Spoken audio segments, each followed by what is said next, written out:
Ohio State's season preview for 2026. What are the Buckeyes going to be in 2026? What do we expect them to be?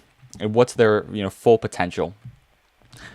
Well, looking at this team, I see two different narratives with this team. I see a narrative where someone could look at them and say, well, Ryan Day's got to get it done in 2026. He needs to be more dominant. And then there's another group over here that says, well, he won it in 2024. Why do we need to put all this pressure on him? That's the group I'm in. People are putting pressure on Ryan Day right now. Why are we putting pressure on Ryan Day? Ryan Day won a national championship 2 years ago. There should be no pressure on Ohio State and Ryan Day other than to make the college football playoff. I'm going to leave you with that as we jump into their offensive preview. So their offense, starting with quarterback Julian Sayin.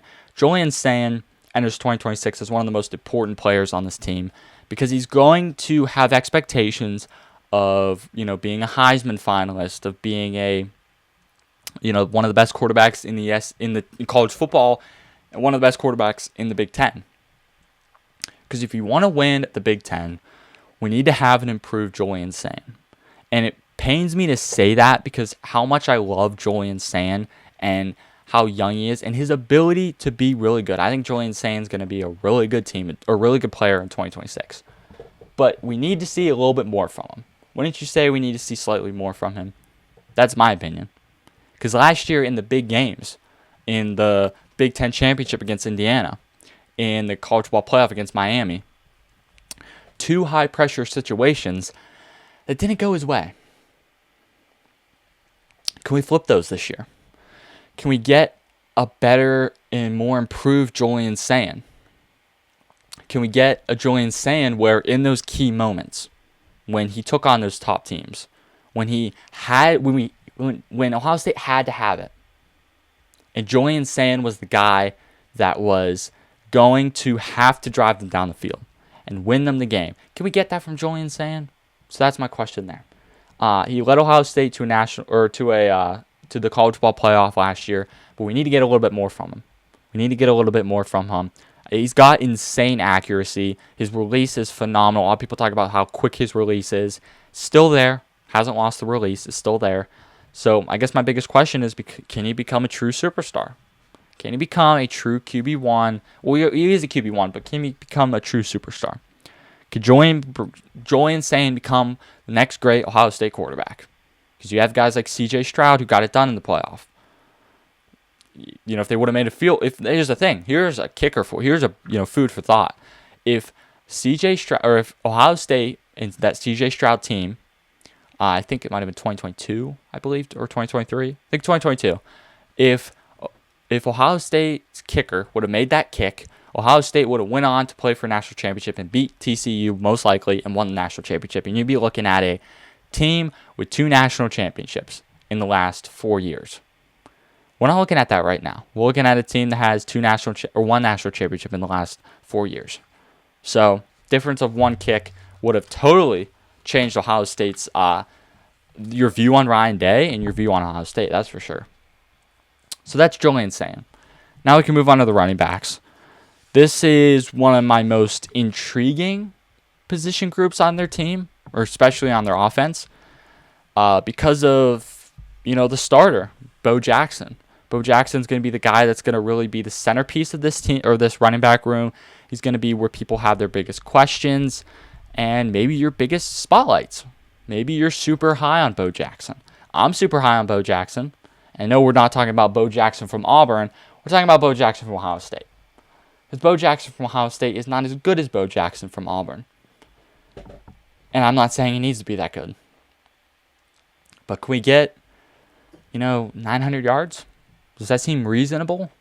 800 yards? Can we get 900 yards from Bo Jackson? Like, does that seem reasonable?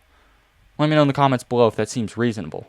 If we can get that, I think we're solid at the running back room. Because when we move on to the receiver room, and this is where things get spicy. This is where things get hot. Because the receiver room has guys like Jeremiah Smith, like Brandon Inniss, like we can go ahead and throw out Chris Henry. Like, you are loaded at the wide receiver room. Like, you just brought in Jet Harrison. I know he's not coming to the team till next year. 5-star wide receiver Jet Harrison. Marvin Harrison's brother. Marvin Harrison's son. I guess you say Marvin Harrison Jr.'s brother. So you got him in the recruiting coming up for 2027.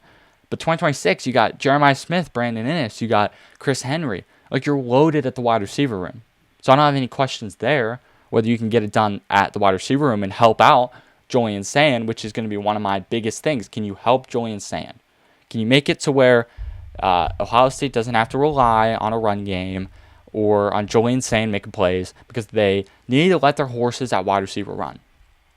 That's something they didn't do last year. Felt like they were kind of holding back. Felt like they were saying, you know what? We're not going to let Jeremiah Smith just take over a game. We're not going to let Carnell Tate take over a game. Those are some of the things that I saw last year. I'm sitting there watching these games. I'm like, no, I'm never one to question play calling because I know how difficult it is. And I know there's always a reason why you call that play. So I'm not questioning play calling, but I'm saying I'm sitting there watching these games like the Michigan game, or not even the Michigan game, but I'm watching like the Miami game, the Indiana game. The Indiana game is a perfect example. I'm sitting there watching it, and I'm saying, why are they not letting Jeremiah Smith get the ball and just run with it for miles and make plays? Why is Carnell Tate over here just not getting the ball and running with it? Like, those two guys should be running with the football and making those big plays. We didn't see that last year. So this year, can you take Jeremiah Smith? Can you take Brandon Inniss? Can you take Chris Henry? Can you get them the ball and just let them run with it? Because that's what I think you need to do if you want to have a lot of success this year. So let's head to the offensive line. Ohio State's offensive line should be decent enough. We'll say that. We'll say that right now. Ohio State's offensive line should be good enough to where they could produce a good product on the field to be able to run the ball consistently, to be able to pass the ball consistently. I think their offensive line is going to be good. You know, they've invested heavily in this position. They've always, sent some decent linemen to the NFL. So this is Ohio State has enough talent on the team at offensive line. Just can we find some guys that can make some good production in that group? Defensive line still remains loaded with talent for Ohio State. That's for sure. They have size, they got speed, they got depth. Like, this defensive line may not be the flashiest in terms of big names, but I think they're still going to be pretty solid. The secondary. I know we're flying through this defense here, but I want to get to the secondary. This is potentially the best unit on defense. Now, I know they're replacing a lot in Caleb Downs, in, number one, the corner. I don't even, his name was so hard to say, I don't even remember. But you know who I'm talking about. They're replacing two key defensive DBs. So how can this be one of the best units on defense? They're one of the best units because they're replacing at a decent enough level for 2026. So that's why I'm saying that. They have some good talent. They got some good depth. They got, some aggressive guys who can play aggressive coverage.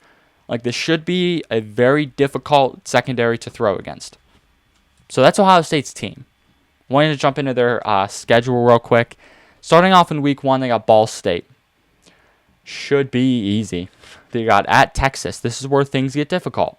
This is where your team's got to be clicking on all cylinders. You got to be clicking on all cylinders early. We need this week 2. You got at Texas. You got versus Kent State. Versus Illinois. You start conference play.